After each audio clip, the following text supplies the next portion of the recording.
It's noontime. It's time for a Junkman Nooner coming at you this Monday. So what are we going to talk about today? Was something I've been asked a lot, and thought I'll look into it and talk about it a little bit. And that's the original molds for the original Star Wars figures made by Kenner.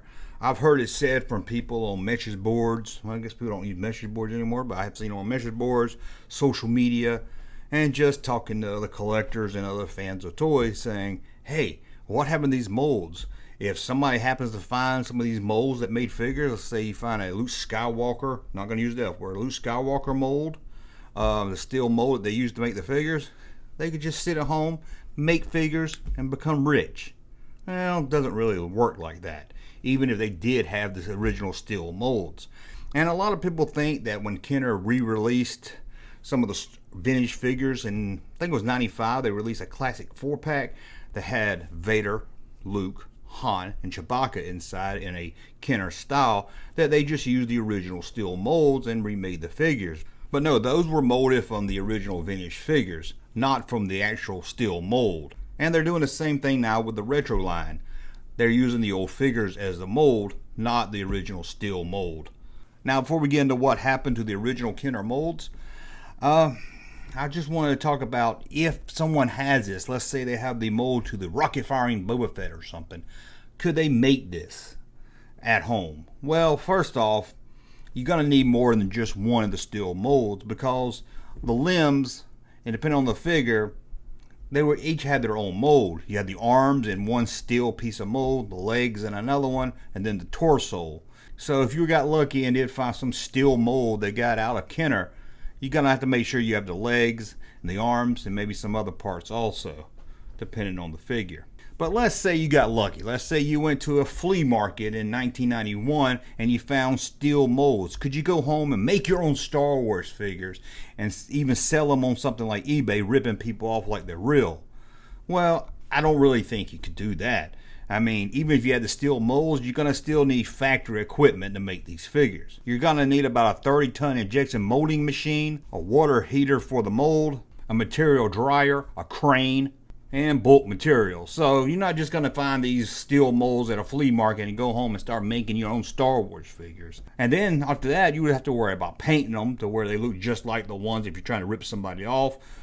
And then you have to worry about putting a date on them, because the date and copyright stuff was added to the figure after they went through the molding process. It wasn't part of the mold. So if you're fearing someone's out there making their own Star Wars figures using the original Kenner steel molds, they're not. They're not doing it. But where are these steel molds today? Are they locked away in some Hasbro vault somewhere just waiting for them to remake all the Star Wars figures again? Nope. Sadly, it seems they're at the bottom of the ocean. The ocean. How do we know this? Well, for that, we have to look at a Kenner employee, Thomas Nyhazel. I really hope I pronounced that right. Thomas Nyhazel.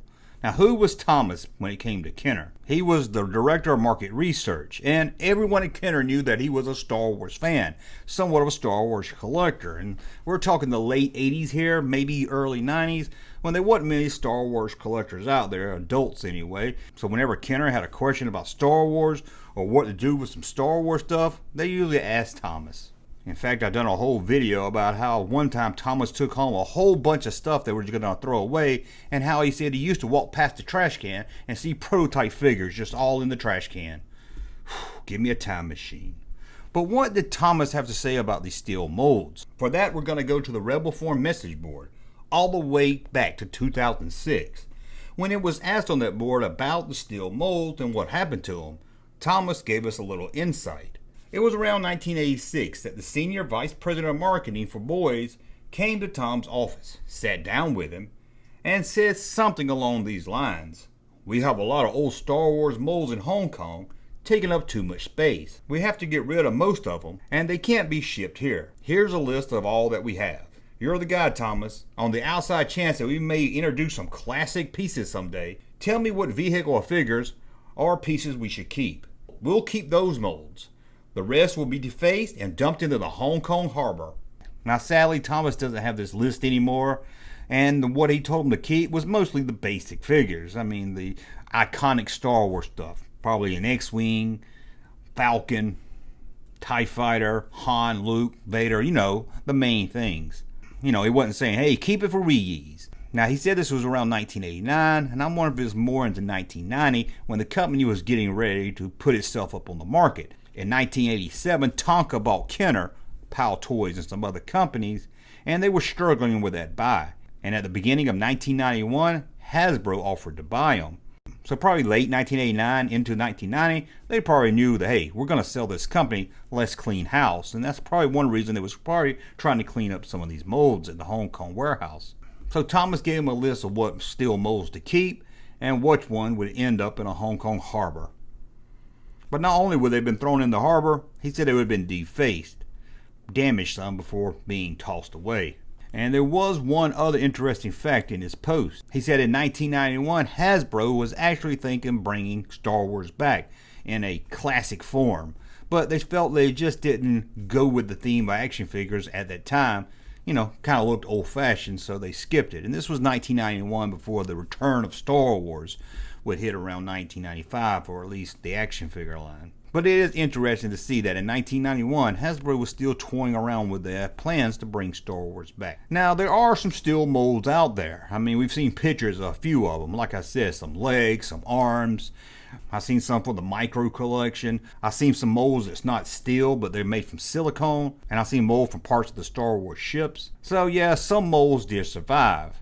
Anything that wasn't at the Hong Kong factory may have survived also. But being that the steel molds, the ones that are out there in collectors' hands, is very few and very limited and very rare to have, you can imagine all of these have been destroyed. And maybe Kenner has a few of the high profile ones, again like a Luke Skywalker, Han Solo, you know, the main cast of players. Well, that's a look at the steel molds.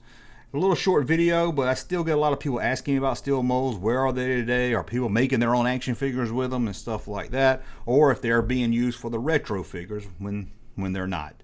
Anyway, I want to thank you for watching. Let me know what you think in the comments below. And until the next video, thumb up this one so you don't like content. Subscribe to the channel. We'll talk again soon. Hey, Jumpman channel popping though. Thank you, sir, for that unsolicited testimony.